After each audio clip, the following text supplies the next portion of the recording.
Grab your cases of tinned meat and head down to the bunker, Wargamers, because today we are playing turn 4 of Crisis 2000, a simulation of a fourth-generation war inside my beloved United States of America. As I said, we're on turn 4. Rebels go first, and to start, we need to figure out how much of America the rebel forces, the Traditional Family Values Coalition, controls. I'm going to count up the infrastructure markers in red. So they have 2, 3, 4, 5, 6, 7, 8, 9, 10, 11. I lost track. Counting the red. 2, 3, 4, 5, 6, 7, 8, 9, and that's it. So they get 2 crisis markers to spend, one of which is a video incident, and one of which is, they've got assault rifles, which are useful in armed conflict.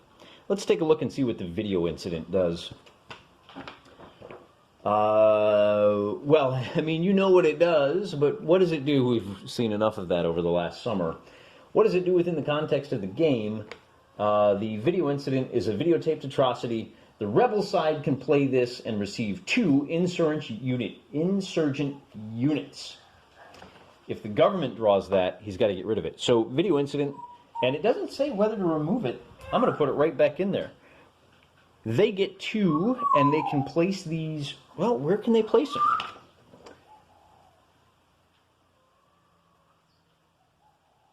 They can place them anywhere. So, thanks to a videotaped unlawful shooting, and we're going to go ahead and put them both in the District of Columbia. Then we move on to the data management. We're going to start up here. We get a total data strength of 6. We are rolling on the data conflict table. And a roll of 2 is no effect. Man, Portland is the Portland government. That mayor is just hanging on by his fingernails.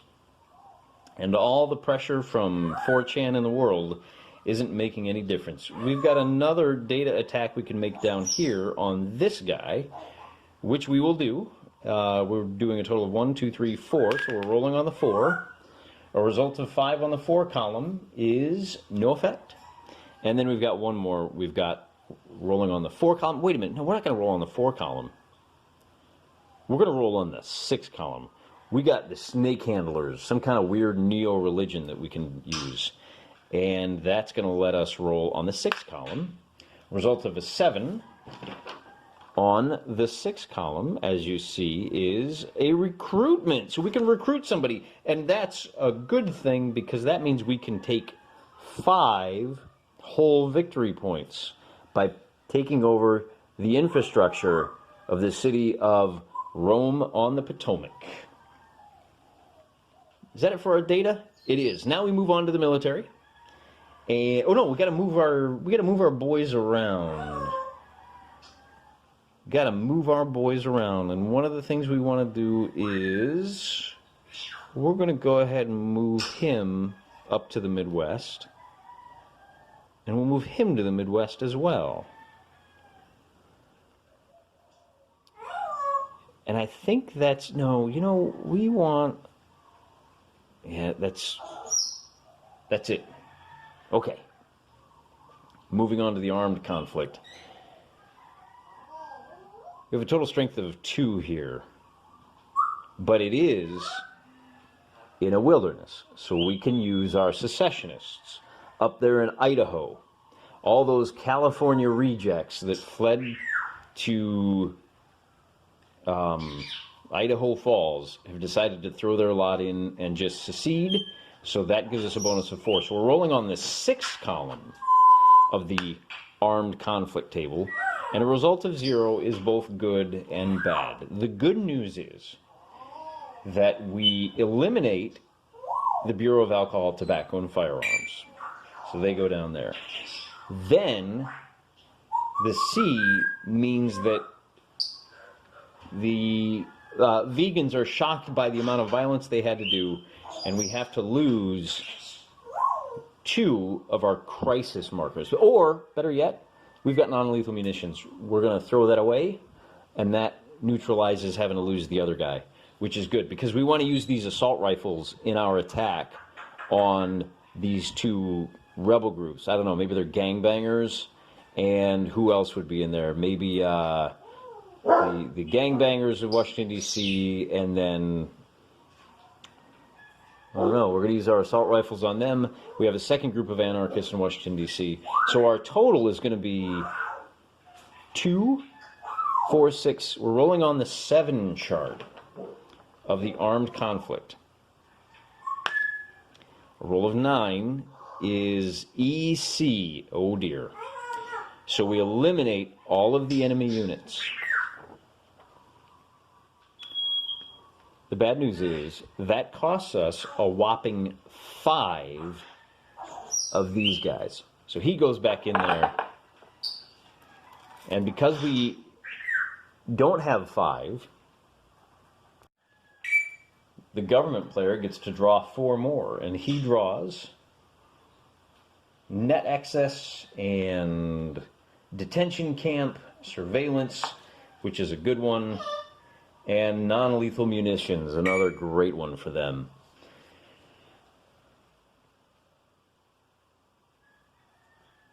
That's it for armed conflict. Then nobody was neutralized. So we'd advance to the government's turn. And on the government's turn, we count up. They've got 2, 5, 6, 7, 8, 9, 10, 11. So they get 2 more crisis markers. Urban gangs and mind drugs. How appropriate. So we start with our data attacks. And I think what we need to do here is we're going to use, so that's developed.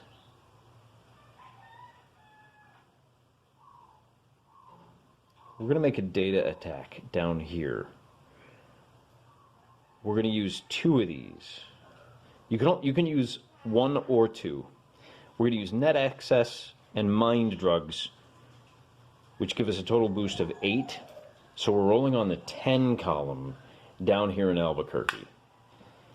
And on the 10 column, a result of 6 is termination. Eliminate 1 enemy unit. So, but it can't be the infrastructure. So he goes away. And then we've got any other data attacks? No, we do not.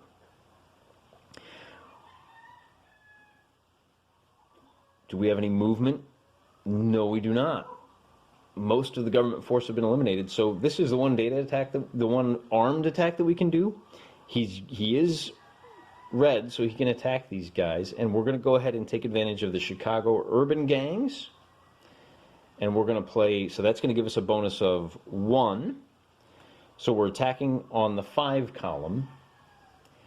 And, you know, let's go ahead and build a detention camp over there in St. Paul. So that gives us the 6 column. And a result of 0 on the 6 column, it's actually a 10. Eliminate all enemy units, including infrastructure. So they are eliminated. He is safe, but there is collateral damage. So he loses 2 of these. And we're going to go 1, 2, 3, 4, 5, 6, 7, 8.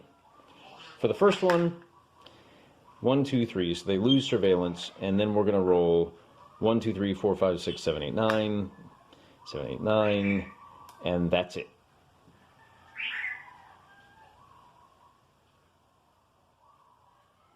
For the armed conflict. Moving on to turn 5. We need to recount. I wish it had a little counter over here for victory points that you could move up and down so I didn't need to recount every time. I do know this game was redone sometime around the early part of the century. Again, it was made in 1994, so some of these references might be a little bit dated. Not for me, though, because I'm an old man. However, the point being, it may be a little easier to use the newer version of Crisis 2000 than this one. It's one I've had in my collection for 26 years, and I've enjoyed it the entire time. You might enjoy it too, if you can find it. But for now, we're left counting 2, no, 2, 3, 4, 5, 6, 7, 8, 9, 15. And with 15, the rebel forces, the Family Values Coalition, gets to draw 1, 2, 3 crisis markers. 111s for detention camps, so they've got a couple of detention camps they can use, and then they've got mind-altering drugs. So the street dealers that are on their side can help them out. Now that they've secured the District of Columbia, we're going to go ahead and we've got data attacks. Sorry, we have to start with our data attacks. We've got one up here, rolling on the 6 column. That is the infrastructure. We're rolling on the 10 column. We have had enough of these guys. On a 9+, a result of 4 is X. Riot. Receive an insurgent and and 2 crisis markers. So we still haven't been able to kick old Ted Wheeler out of office, but we did manage to convince Antifa that they should fight for us. And then we also get 2 more of these bad boys. Net access and media access. So the great Seattle media complex is now on the side of the rebels. Do the rebels have any more data? Yep, we got one down here, and we're going to use the 2 detention camps so that we're rolling on the 5 chart. And on a 5, an 8 is our recruit. Look at that. Recruit means we can draw any one of these, and we're going to go ahead and recruit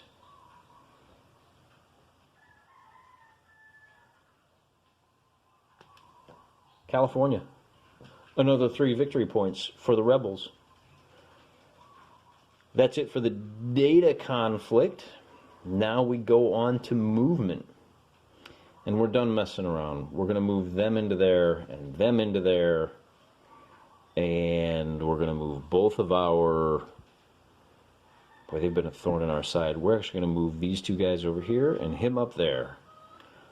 So now we have our armed conflict, and we've got 1 up here, 2, 4, 5, 6, 7. And we can't use either of those. Those have a D, so they're only for data. So all 7 of these are going after the mayor's office. And we roll a 5, which is termination. Eliminate 1 enemy unit, but not infrastructure. So Ted survives another election, another season. We've got 1, 2, 3, 4, 5 down here, and a result of 8 on the 5 column is T for termination. So the infrastructure stands alone. And then we have one last up here. We're going to roll on the 2 column. Do we want to do that? Yes, we do. Oh! Crisis! Not only do we lose these 2 crisis counters, but the man gets to draw one, and he draws security emergency, which can be used to cancel the Bill of Rights.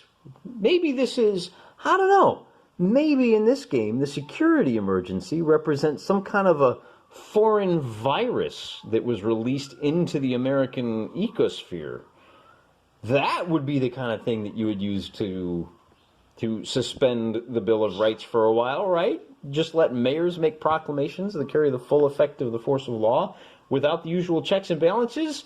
Oh my gosh, what a nutty fictional scenario we are playing today. Speaking of which, we are on to the government's turn, and he doesn't have a whole lot of forces at his disposal, so he's going to go ahead and make the most of what he's got. I mean, honestly, this is the only piece he's got left. He can make a bunch of 1-column attacks, and you know what? I think we're just going to do that. We're going to make a data attack up here. I mean, what's the worst that happens? We lose surveillance. So that data attack gets, we're rolling on the 1, N for neutralize. Look at that. So he manages to neutralize, let's neutralize Delta. Which means they will not be available in the next rebel player's turn. Then we're going to come down here and we're going to say, you know what, let's go ahead and make a data attack down here. And on a roll of 1, it did not work. Whatever PSYOP they implemented resulted in them in losing one of these two. Now, really, there's, well, okay, 1, 2, 3, 4, 5, 6, 7, 8, 9. So they lost surveillance. And the surveillance, again, doesn't do them much good because that's all they got. They do have an infrastructure here. They're going to mobilize the police and make an attack. Rolling on the 1 column for the data conflict, a 5 does nothing. And then we might as well go ahead and try this one as well. Again, rolling on the 1 column, an 8 does nothing. We can move around a little bit. Let's go ahead and skip the Southwest. Let's go for these 3 victory points right here. Rolling on the 2 column for the armed conflict, a 9 is actually really good. Termination, anybody except that gets eliminated. So that's it for the government force, unless we want to go ahead and make an attack up here too. Yeah, might as well. Rolling on the 1 column, 1s, 9s, and 10s are the only things that have any effect. Moving on to turn 6. Rebel player gets to draw crisis markers. With 17 victory points, they get to draw a total of 4. 1, 2, 3, 4. Defense establishment, urban gangs, neo-religion, and corporate alliance. Go figure, they're going to spend the corporate alliance, gives them a 4 shift up here in CTAC. So that's going to be 4, 10. You know, we're going to split this up, actually. We're going to make 1 roll on the 10 column.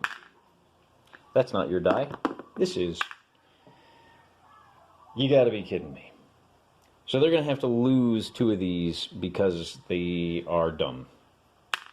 Way to go. This must be the Proud Boys doing their thing up in Portland, because they're really not doing any good. 1, 2, 3, 4, 5, 6, 7, 8, 9. 1, 2, 3, 4, 5, 6, 7. So they lose that one, and then 1 through 5. And they lose the neo-religion. So all they have is the defense establishment at their disposal. And they're going to go ahead and make a second roll, this time spending this. So 2, 4, 6 on the data attack.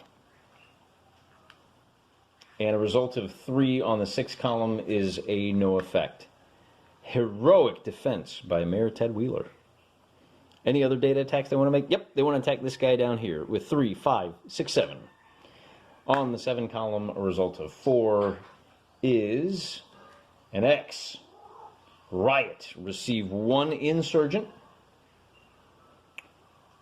And what's the other one? Crisis, and 2 crisis markers. Wait, which one was it? Yeah, 2. Nope, the insurgent appears here. And they get 2 crisis markers.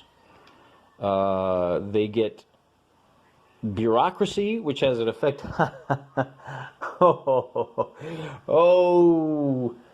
Oh, you cheeky writer, you. Who wrote this again? This is by Joe Miranda. How about that? The bureaucracy does 0, 0, and 0. Ha! Oh, Joe Miranda, you nut, you. The good news is we have 1 more crisis marker that we can use to try to take over the greater New York and essentially the Acela corridor. It's worth 4 points, so this 2 becomes a 6, and we're rolling on the 6 column. Result of a 4 becomes a no effect. Good job. Moving around. There's really nobody left to attack but this guy down here. We're going to go ahead and attack California with a total of 5. See what we get. A 3 on the 5 column is a goodbye bureaucracy, and give that federal government, give the man a prize. Surveillance. And then these guys are no longer neutralized, so they're going to come on down to Greater New York. And that's the end of the rebel turn. Moving on to the government. The government is got their backs up against the wall. They're only controlling 2, 4, 6, 8, 9, 10, 11. Hey, that's pretty good. They don't control a lot, but what they control is worth a lot. With 11, they get 3 more crisis counters. So now, while they don't have a whole lot of units, they do have a lot of options. They're going to go ahead and start off by making 2. Let's see, this is worth an additional 4. So that's 5. Let's go ahead and roll on the 6 column using media access and corporate alliance to protect SeaTac. So that's going to be rolling on the 6 column. A result of an 8 in the data conflict is our result, which is recruitment. So you can pull anybody out that you want, and they're going to pull out this guy. Anybody else they can do for the data?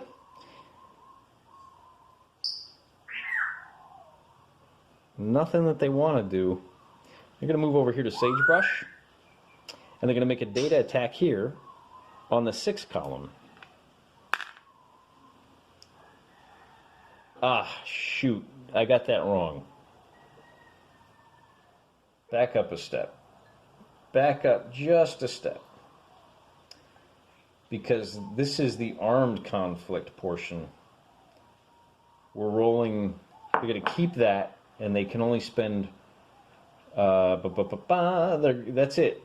That's it. They're rolling on the 2 column for the armed conflict, and a result of an 8 is a T for termination, which does not affect that. But they can make an armed attack up here on the 4 column, and because they've got the little yellow number there, and because they've got surveillance, they can do that with this guy. And they might as well use urban gangs as well. Shifting 2, that becomes a 5 on the 6 column. A 3 is collateral damage. Oh my goodness. Interestingly, on both of these charts, the more power you put into it, the more likely you are to have something good happen, but also the more likely you are to have something bad happen. Something to keep in mind when you're playing this. That collateral damage means that they lose 2 of their crisis markers. And we'll do the usual, there's a 4, and we'll roll to see 1 through 5 is this one. They lost environmentalists, they've annoyed Greenpeace, and now I think their turn is over. Yep, their turn is over. So that's the end of turn 6. We'll go ahead and play one more turn, turn number 7. The rebels still have 17 victory points, so they're still entitled to 4 crisis markers. 1, 2, 3, 4. And as we flip them over, they control urban gangs, media access, more urban gangs, and the defense establishment. Cyber attacks. We're going to start on Greater New York. That's on the 5 column, and we'll go ahead and spend the defense establishment up there in the northeast corridor to get a bonus of 2. So we're on the 7 column. A roll of 2 is collateral damage, so they lose all 3 of these. And that's it. Any other cyber attacks? Yep, we got a roll on the 6 column here, and a 9 on the 6 column is good things. D, defection. Flip 1 enemy, so they now control SeaTac. They finally were able to get rid of Mayor Ted Wheeler, and now they control 2 more victory points. On to movement. We'll move these 2 over here, and we'll swing this one over here as well, so that we can make an armed attack at 5 over here. On the 5 column, a 4 is no effect. And over here we've got 2, 4, 6, 7 on targeting that militia, which is, what do we call that? Let's call that the gangsters of Las Vegas. We're trying to kick the gangsters out. And on the 7 column, a result of 7 is eliminate. So those insurgents go bye-bye. And it's that much less that the government can do, which is pretty good because it's the government's turn. And all they can do is make a cyber attack up here Well, no, that's not true. Hang on, we got to count up their victory points. 2, 4, 6, 9. They get 2 of these to start the day, start the season. Each one of these turns is anywhere from a week to a full season. So we've been going, let's call it almost 2 years now. Let's call them each seasons. They've got a couple of really good data attacks. We're going to go ahead and spend them both to make a roll on the 9 chart up here in CTAC. Elimination. Remove all enemy units, including infrastructure. So just like that, CTAC is no longer under control. The red votes took it, and the red votes taketh away.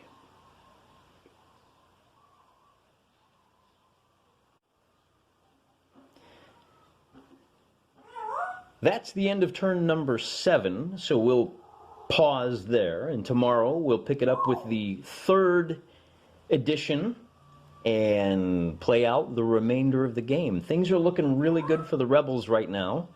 They still have 17 victory points, but things can turn on a dime. And I might not be doing this right. When we come back tomorrow, I'm going to take a look at the rules, and maybe we'll see some big swings. Find out when you tune in tomorrow. And until then, when I lay me down to sleep, I will be praying for the Lord my soul to keep, but I'm also going to be praying to the Lord for you.